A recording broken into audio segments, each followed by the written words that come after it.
Punjabi style வெண்டைக்காய் கறி ஈஸியாக அண்ட் சிம்பிளாக செய்கிறது எப்படின்னு பார்க்கலாம் வாங்க. நான் இதுக்கு 2 மீடியம் சைஸ் வெங்காயத்தை எடுத்து பிரியாணிக்கு கட் பண்ணுற மாதிரி ஸ்லைசஸாக கட் பண்ணியிருக்கேன். அப்புறம் ஒரு 4 பச்சை மிளகாவை எடுத்து நீங்கள் கட் பண்ணிக்கங்க.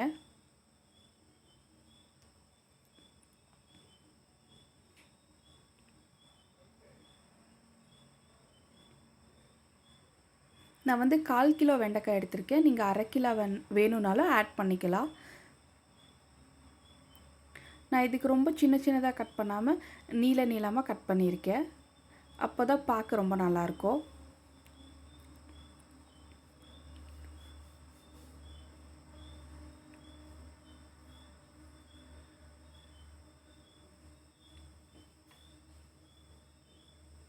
இப்போ ஒரு கடாயில் 2லிருந்து 3 டேபிள் ஸ்பூன் ஆயில் ஆட் பண்ணி கட் பண்ணி வச்சுருக்கிற வெண்டைக்காவை இதில் போட்டு நல்லா ஃப்ரை பண்ணணும்.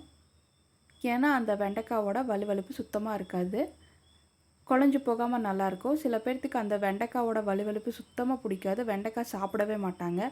இந்த மாதிரி ரெசிபிஸ் ட்ரை பண்ணால் எல்லோரும் விரும்பி சாப்பிடுவாங்க.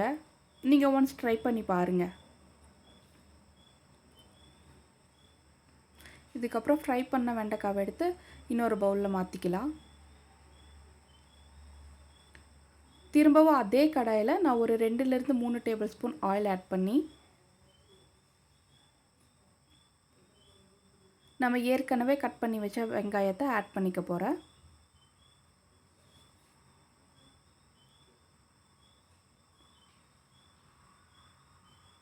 இதுக்கு ஆனியன் நல்ல கோல்டன் ப்ரௌன் கலரில் வர வரைக்கும் ஃப்ரை பண்ணணும்.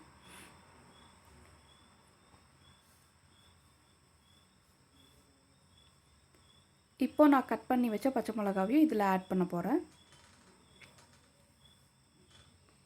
ரெண்டையும் கொஞ்சம் நல்லா ஃப்ரை பண்ணுவோம்.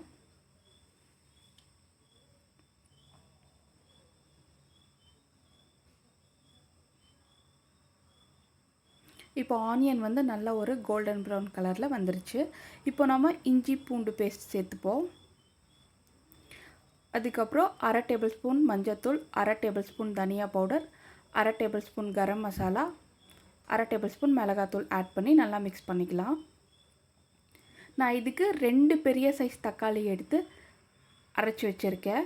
நீங்கள் அதையும் இதில் ஆட் பண்ணிக்கணும். நல்லா மிக்ஸ் பண்ணி இப்போ நம்ம மெயின் இன்க்ரீடியன்ட்ஸ் தயிர் ஆட் பண்ண போகிறோம். ஒரு 3 டேபிள் ஸ்பூன் தயிர் இப்போ நம்ம ஆட் பண்ணணும். ஏன்னா பஞ்சாபி ஸ்டைல் கறி அப்படிங்கிறதுனால தயிர் ரொம்ப இம்பார்ட்டண்ட். அதை நல்லா மிக்ஸ் பண்ணி விட்டுட்டு இப்போ நம்ம ஏற்கனவே ஃப்ரை பண்ண வெண்டைக்காவை இதில் ஆட் பண்ணிக்கலாம். நல்லா மிக்ஸ் பண்ணி விட்டுட்டு இப்போ நாம் தேவைக்கு ஏற்ப உப்பு சேர்த்துக்கலாம்.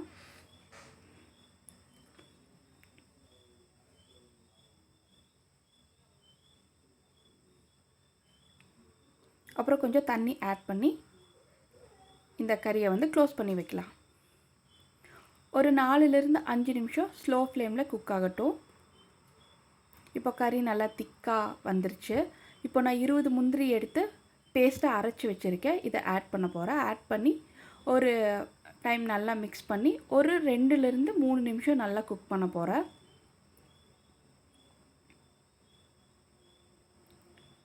இப்போ வெண்டைக்காய் கறி ரெடி.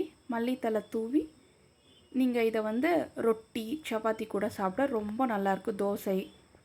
இந்த ரெசிபி பிடிச்சிருந்தா நீங்கள் லைக் அண்ட் ஷேர், சப்ஸ்கிரைப் பண்ணுங்கள்.